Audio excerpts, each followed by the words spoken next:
हाँ, मेरे प्यारे विद्यार्थियों, मॉरिशस का एक भाग एक हम लोग देखे थे यहाँ तक। अगर आपने नहीं देखे हैं तो आप भाग एक देख लीजिए। आज हम आगे बढ़ते हैं।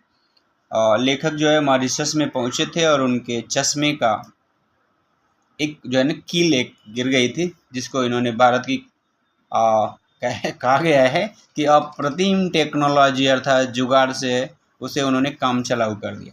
अब हम उससे आगे बढ़ते हैं। मॉरिशस में लगभग सारा सामान बाहर से ही आता है।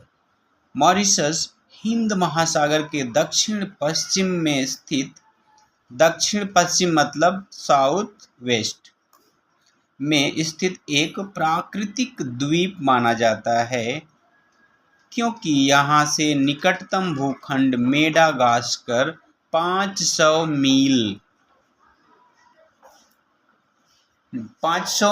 पश्चिम में है, यानी मॉरिशस से 500 मील दूर पश्चिम यानी वेस्ट साइड में है।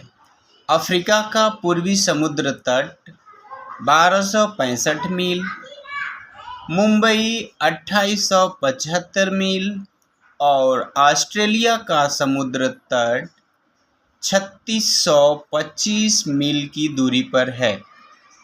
यहाँ खाने पीने का सामान भी भारत यानी अपना देश इंडिया, ठीक है, हिंदुस्तान, अफ्रीका और यूरोप से आता है।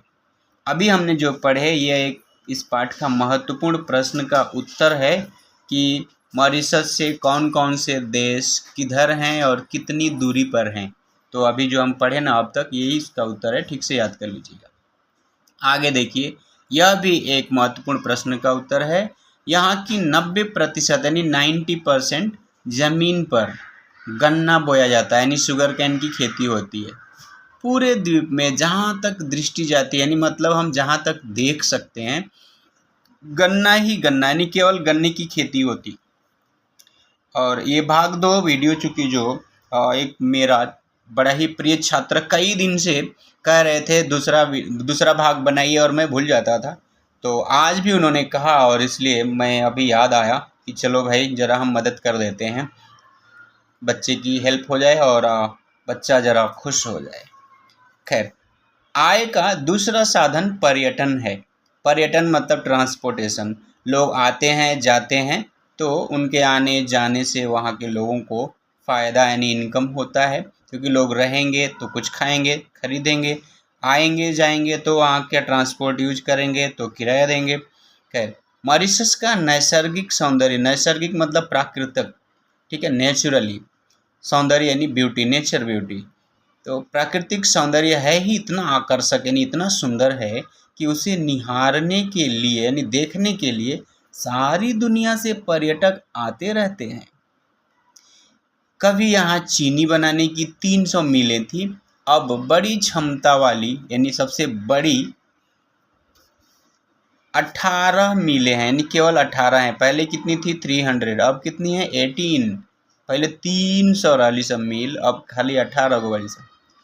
इस करे कि इधर वस्त्र और सिलाई उद्योग विकसित हुआ है, यानी वहाँ पर कपड़े बनाए जाते हैं और स्टिचिंग होता है, सिलाई होती है। इंग्लैंड, फ्रांस, जर्मनी, जापान आदि के उद्योगपति यहाँ पूंजी लगा रहे हैं, यानी इंग्लैंड, फ्रांस, जर्मनी और जापान के जो उद्योगपति हैं यानी बिजनेसमैन हैं, जो लोग फैक्ट्री लगाने का काम करते हैं, वो अब मॉरिशस में भी अपना इन्वेस्ट कर रहे हैं कि उन्हें फ़ायदा हो जाए, वहाँ से भी कमाई हो। तो देखिए, उनका भी फ़ायदा होगा और मॉरिशस का भी फ़ायदा होगा। बहुत जल्दी इसका अगला भाग भी मैं बताता हूँ। अभी समय इतना ही था। धन्यवाद। आप इस चैनल से बने रहें और अपने मित्रों के साथ भी शेयर करें, आपके साथ साथ उनका भी भला होगा। धन्यवाद। जय हिंद, जय हिंदी।